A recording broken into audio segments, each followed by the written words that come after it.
Alright folks, guys, a 2013. It's a Chrysler, it's a 200. It's got the leather. Big 3.6, customer complaint of overheating. Right now the car is stone cold. Stone cold. It's only been running for about 45 seconds, long enough to pull it inside. And I've just given it a visual inspection. I see the coolant is full, the thermostat is new.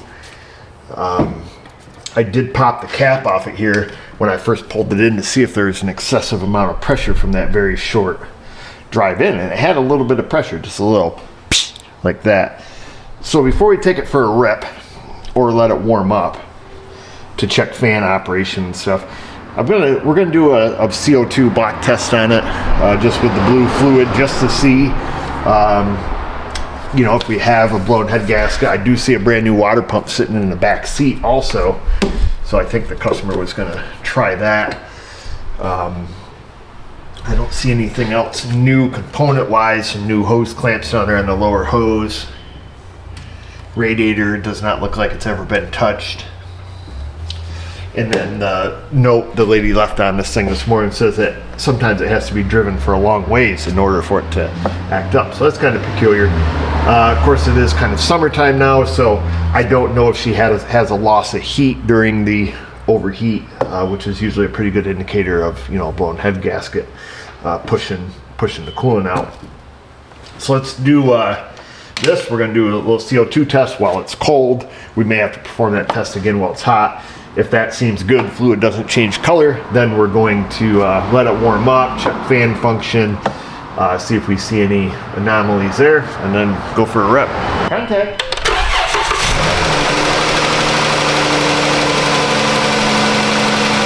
Got the classic CO2 block tester from Napper. Not a sponsor, that's the part number on it. We've used it in other videos. What we're going to be doing is looking for the presence of combustion gas in the overflow or in the radiator. I've already got air coming up through it. And if there is, our fluid will change from blue to yellow. So I'm just going to let this kind of warm up here. The best way to do this is with a 5-gas analyzer, but I ain't got one.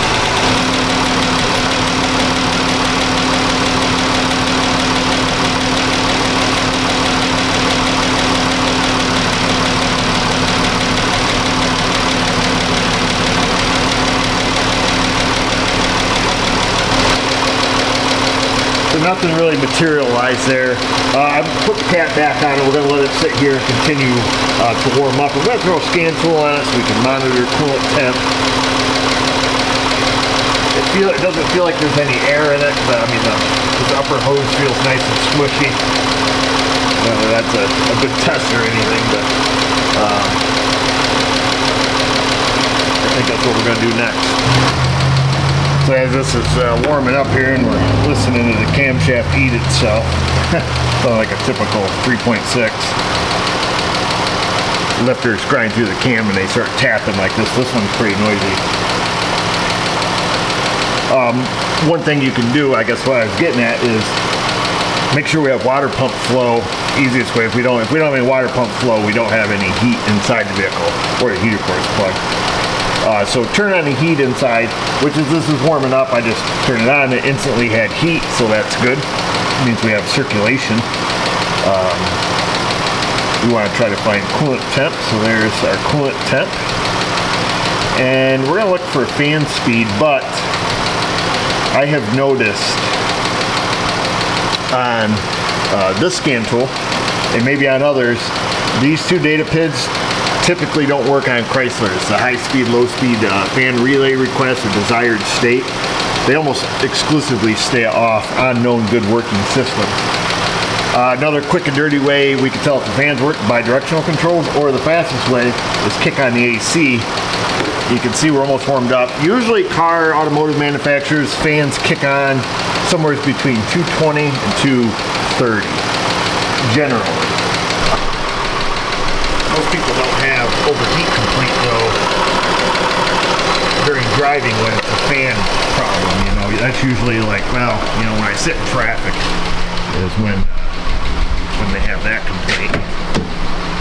Let's just see here. Yeah, we've got really good heat. It's very hot here. Let's turn it all the way down. Oh, I just heard the clutch kick on. That's good. Let's see if we have fans here. Okay, yep. We got both fans working.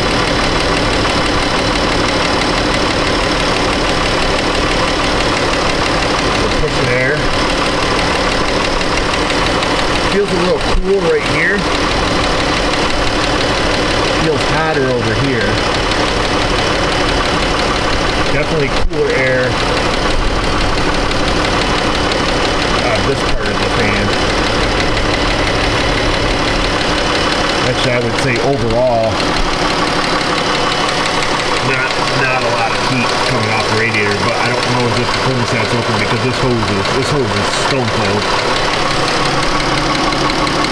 Lower hose is warm. Kind of interesting because we're at 206. You would think that thermostat would be open by now. 208. Compressor just kicked on, so I'm going to wait for the fans to kick on again. Maybe they just got a defective thermostat. The Moto rad, it's not an OEM. Compressor's on. Both fans are on. And you can see both our pins there are not valid. Okay, there we go. Now I got some pretty decent warm air coming off them. Yeah, definitely blowing some hot air now. Maybe.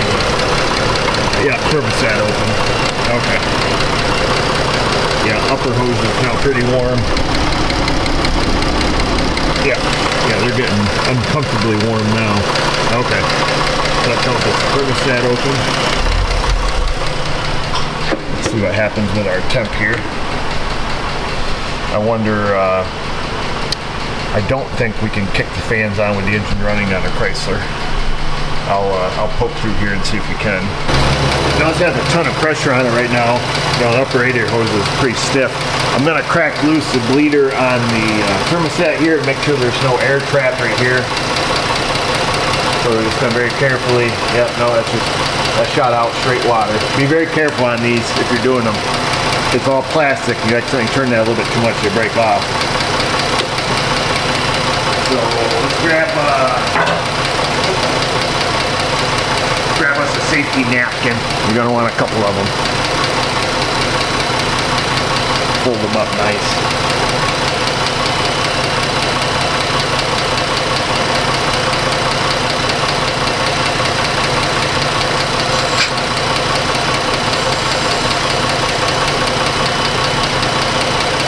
That off without incident. The cap itself does not have the safety napkin. Keeps it from really smoking you in the face.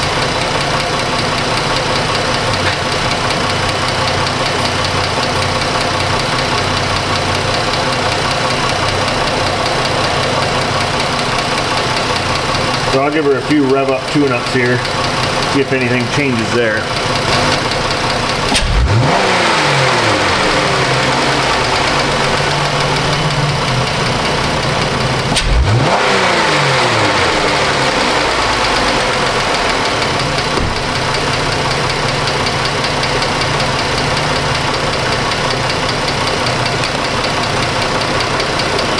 So it appeared,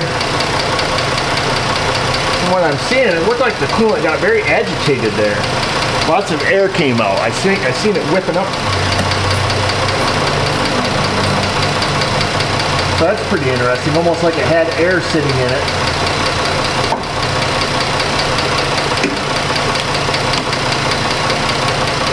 So that's pretty interesting. I'm going to give it a few more shots here before the truck gets too cold. Actually, let me take a little fluid out of that reservoir. Okay. Where's our temp at? Our temp is at 217. Still no fans yet. But we know the fans have the ability to work. Lots of air bubbles getting blasted up through here now.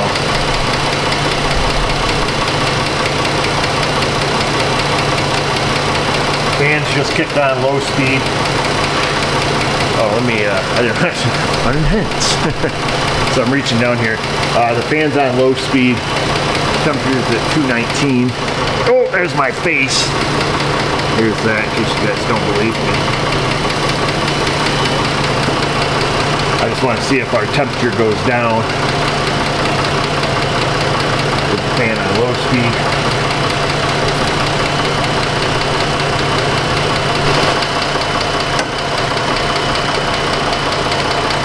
We appear to have good circulation.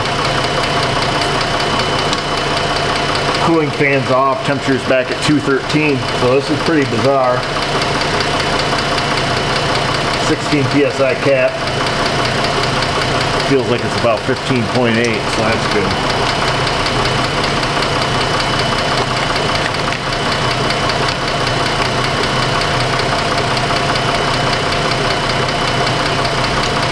All right, at this point, we know what we know. We know there's no air stuck in the thermostat at the lead port. We know the coolant's full. You know, the pressure on the cap feels okay. Obviously, we could have tested that, but let's be honest, it's not going to be the problem. It has an aftermarket tank in it. It is a Dorman tank, made in Tijuana. And just sitting here looking at it warming up, well, we don't really see an issue. Fans work, got the heat on the inside. I'm going to throw the engine cover back on it. We're going to take it for a rip. Cooling fan is back on right now. Both of them are on low speed. It's got good heat coming off it.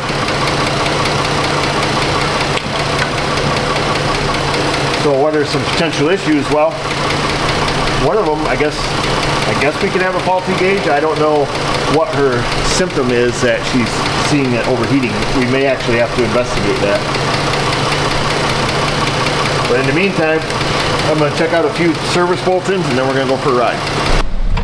So on our test drive here, what we're going to be looking for is I'm going to have the heat on, or I'm going to kick the heat on periodically, make sure we have good heat out of the dash, because that's going to tell us, you know, water pump circulating, we don't have a slipping impeller on the water pump. If we lose heat, a couple things, you know, A, it could be a water pump, which I doubt, or B, it could be a blown head gasket putting air in the cooling system. Usually always gets trapped in the heater core. You'll have a loss of heat.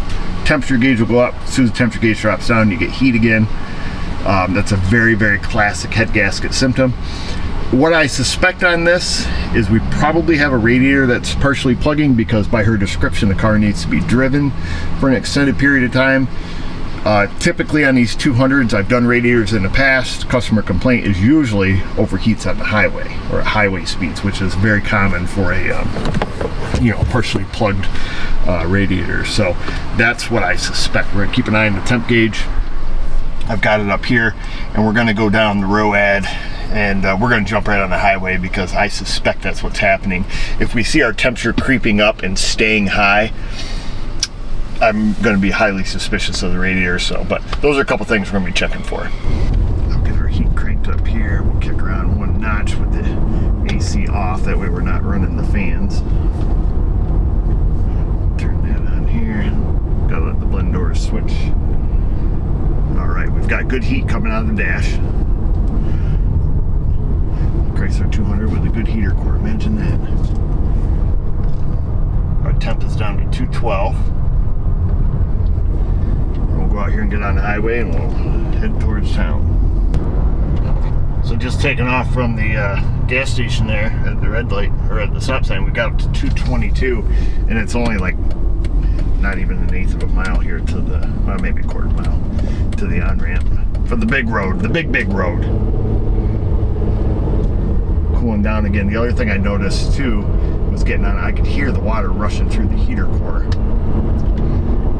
That's more of a GM thing than it is a Chrysler thing, but I did hear that. So maybe, you know, maybe we have a head gasket issue, slowly creeping up, taking a while to push the air in.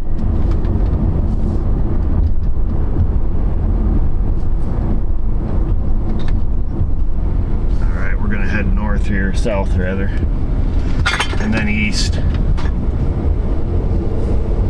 Got good heat. Got to get on it a little bit here.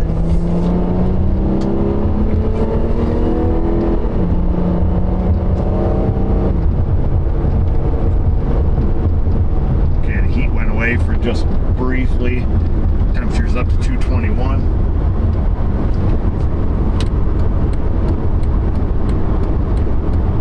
Yeah, temperature's coming right up on it now.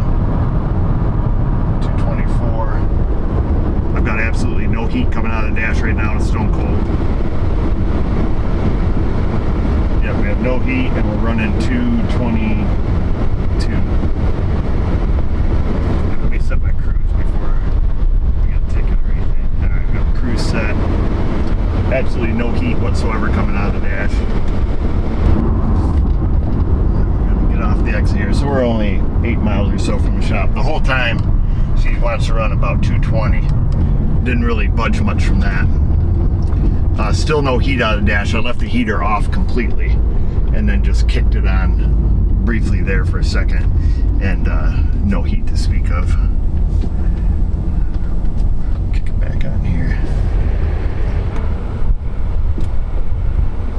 Yeah, still just blowing barely lukewarm air. It was warm in the shot, but I don't know if you guys can hear that. Hopefully you can. A lot of times this camera really picks stuff up, but I hear the water agitating in the heater cord, which, like I say, that's quite unusual. And we know the system didn't have air in it because we purged it at the thermostat. And clearly somebody's been trying to figure this problem out, so the problem happened before, you know, they shot the parts cannon at it. But what I'm going to do here is we're gonna hammer on it a little bit coming up this on-ramp, and I expect the temperature is going to go way up.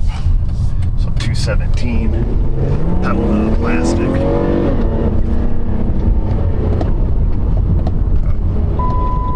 Oh, we lost throttle. More Chrysler issues. Yeah, so we lost throttle and it stalled. We'll shut it off for a second.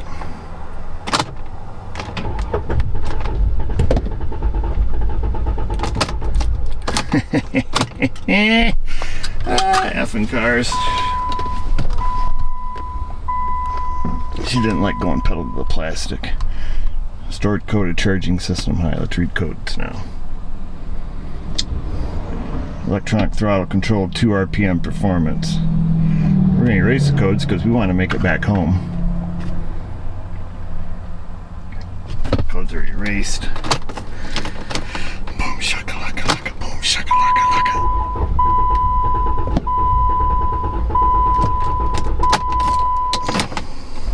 Mother freaking off, stupid freaking cars. It's gonna be one of those days. So it won't start, no codes. That was it, that's all she wrote. Of course, the battery's only good enough for about 1 crank. So here we sit. DOA, side of the road. Whee! We can only go backwards. Gravity ain't gonna carry us all the way. Now we're just gonna coast back down the on-ramp here in neutral. Wait for the tow truck. I just wanna make sure we're plenty off the road. Yeah, of course, like I said, battery's stone dead, so most of the stuff I work on, the batteries are junk, so you only get about 1 chance to crank them over if they're dead. But like I say, she's not storing any codes. Of course, it's too dead now to communicate with anything. So there's really nothing we can do now other than hurry up and wait. We'll call Mrs. O. We'll let her know that we're broke down. I called my brother, see if he can come with his flatbed and pick us up. And I doubt this has anything to do with the overheat condition. It just happened to be the straw on the camel's back, per se. And yeah, I kicked it in the pants getting on the highway. Big deal. If a car can't handle that, they shouldn't have put that feature on the gas pedal. So no, I don't feel responsible, I guess, before we get that comment in the comment section. Pretty hard to hurt a modern day vehicle with electronics as far as, you know, hammering on it. Yeah, I know the camshaft's going out of the car, it's ticking, but which Chrysler 3.6 isn't? Let's be honest, they all need cams, they all tick. I don't think there's anything catastrophic. I just think, like, you know, fuel pump or something died. Gauge is at half a tank. I just wish we had enough battery to crank it over, but we don't. Because we could then crank it until it's dead, which we've already done, which only was twice. So I'm just going to wait and think about my life choices of being a mechanic.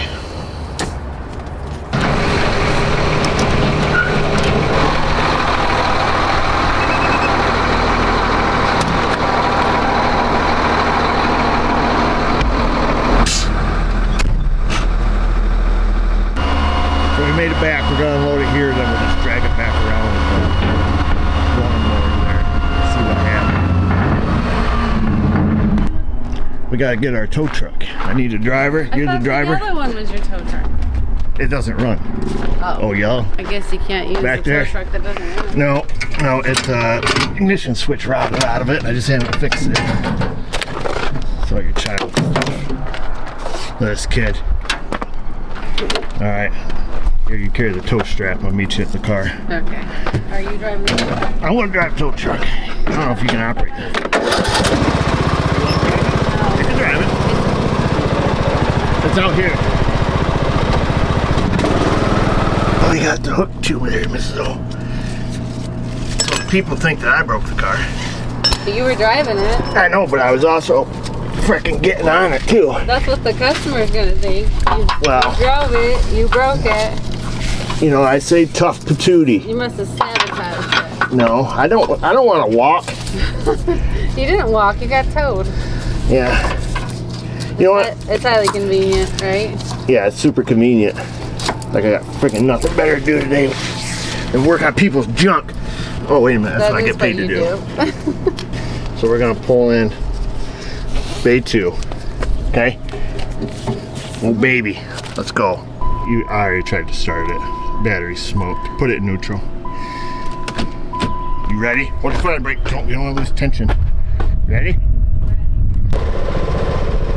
Wave.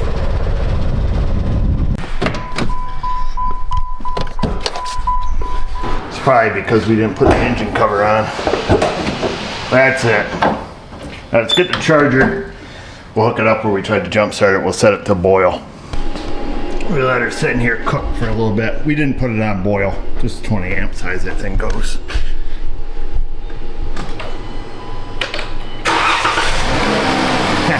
The magic tow bus ride. Friggin' junk. Alright, well, let's continue, shall we? Stick this back down in the holder. What else you gonna do, man? Okay. Here we go, round 2. Back on the screen. 212. We've got no heat out of the dash, very little. Get this thing turn on here. But when I rev it up, I can see the agitation in the, well, now we're starting to get decent heat. Now it's sitting here idling with the heater off. I can see it pulling the water down in the overflow jug. So that tells me our water pump is a pumping. We're gonna stay close to home this time. We're not getting on the big road. We'll just go beat it up around town here. So what we're gonna do is we're gonna go up this big hill here, up the ladder, the Jacob's ladder, and see. It's gonna simulate the on-ramp, but you can see we're running about where we were down the highway, about 220. All right, so everything, the situation's kind of the same. Ready? We're gonna put the pedal to the plastic.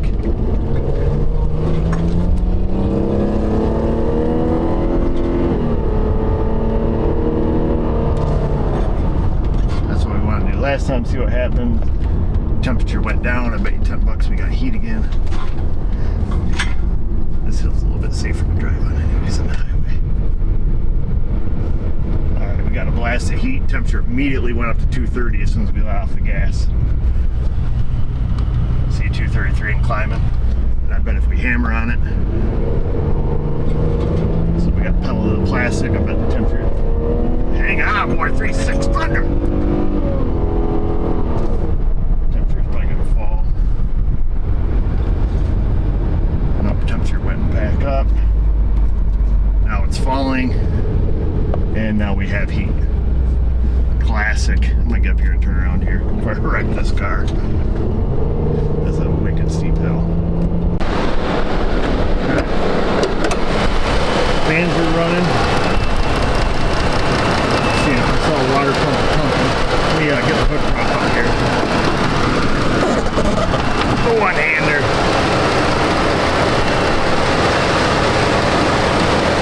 Warmish air.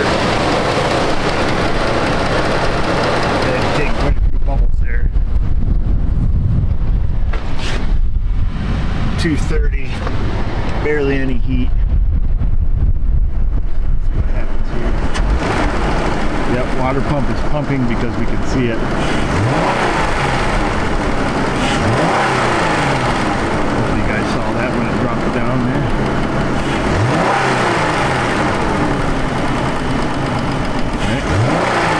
Fan just turned off, but a lot of air coming up in there. See it bubbling and burping in there. I'm thinking we got a little head gasket. Let's go test it again. So we're coming back down the hill now, and the heat keeps coming and going. It'll be kind of mediocre, then I'll get a big blast of hot air, and then right stone cold again. And as we're coming down the hill here, I feel it heating up. I feel the heat coming on the dash. At the same time, the temperature is starting to decrease. So as the temperature goes down, then we get heat out of the dash. We'll go out, we'll hammer on it, the temperature will spike, we'll lose heat. It's a very, very typical symptom. I guess we're looking for the word for a blown head gasket. So this is something we see. And that's why I wanted to hammer on it getting on the highway there, because that's what I would expect to see. And you can see now we're dropping down to 210.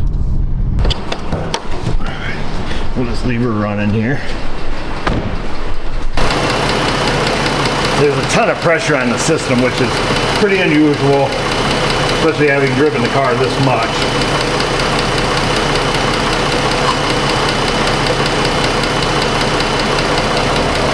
Lots of air bubbling out of it.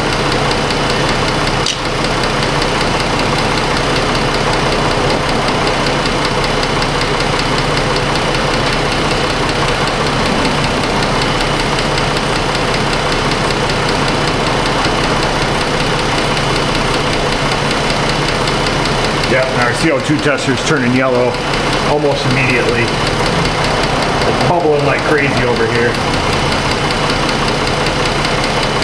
And we changed from blue to yellow pretty quickly. We get a light so we can see that better. Just to be sure that everybody saw this, I'm gonna take, I put new fluid in it so you guys can see that there. So that's the blue. You know, we can see that. Hopefully you guys can tell in that light there, but she's nice and blue. I don't want to stick it on there in case it starts in a vacuum. Let me take and fire this ping up.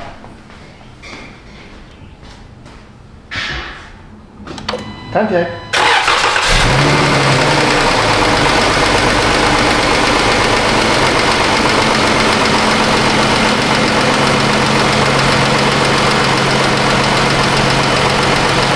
Let me go give her a couple rev ups there for us.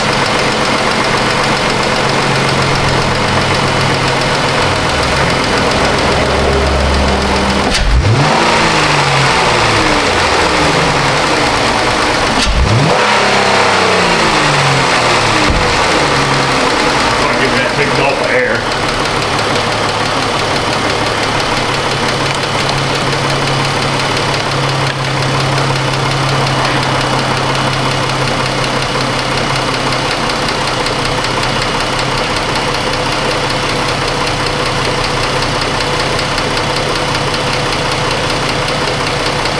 Now she's pushing on her own.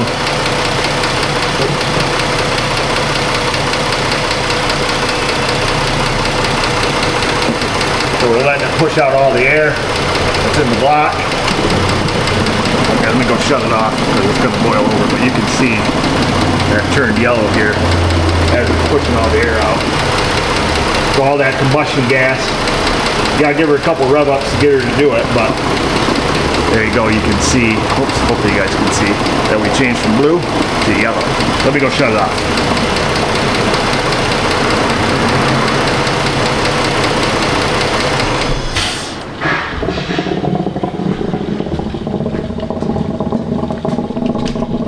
Quiet. Come on, baby. There we go. We got her out before it blew up. And hopefully, I don't know if you guys will be able to see that in camera. Sometimes my videography sucks. Most of the time it does, but you know, we can see. It's probably too bright for you. How's that? Not good with the white balance and things like that. And hopefully you guys understand that we have to rev it up because we need that high compression. So sitting here at idle, I mean, this thing's only idling at, you know, 50 pounds compression, 60 pounds maybe, 50, 60. running compression throttle plate closed. So when we throttle plate wide open, give it that big gulp, you know, now our compression jumps, you know, plus combustion pressure, I should say, you know, added with that mix, you know, super high. I don't know what the figure is. Without spark, you know, we're looking at probably 250 pounds compression. So, but add a combustion event, you know, make some really high pressure, instantly builds gas, and you know, you can see it, you know, all bubble out. Getting on it, let off it, let it sit, and you know, it's gonna purge out that big gulp of air that it just took in. So that's it. Show's over. Thanks for watching. That's it on this one, folks. Pretty definitive. And the other thing is, I spoke with a customer. He stopped in here. I was just finishing up and getting ready to back it out. And he says the whole quitting on the side of the road thing, pretty common, I guess. And that's what it does to him. It leaves him walking. And then he lets it sit for, you know, half hour, 40 minutes, and it usually starts back up. And that's pretty much the time frame that we were, by the time we were sitting there, my brother got me, dragged me back here. Of course, it fired back up. It was about that amount of time. So it sounds like he's got a couple of issues going on with this car. It is buy here, pay here, you know, drive it away, take time to pay, that kind of slogan place. And they've given them an unlimited, limited warranty. So it's going to get towed back there, and apparently they're going to fix it, which I doubt. You know, I know the place that it comes from, and they're not going to fix it. So it's going to get jammed full of stop leak, probably given back to them, or they're going to take it and put them in some other car and, you know, turn around, polish this one back up, sell it to somebody else, you know, after they put stop leak in it. One or the other. They rarely fix anything, and those places are pretty savage. But that's it. That's how life is, and life's savage. Wow, you got real cynical real quick. What I want you guys to do real quick is go in that comment section right down there. The questions, the comments, the Insta, the Facebook. You guys know what to do. And just remember, viewers, if I can do it, you can do it. Thanks for watching.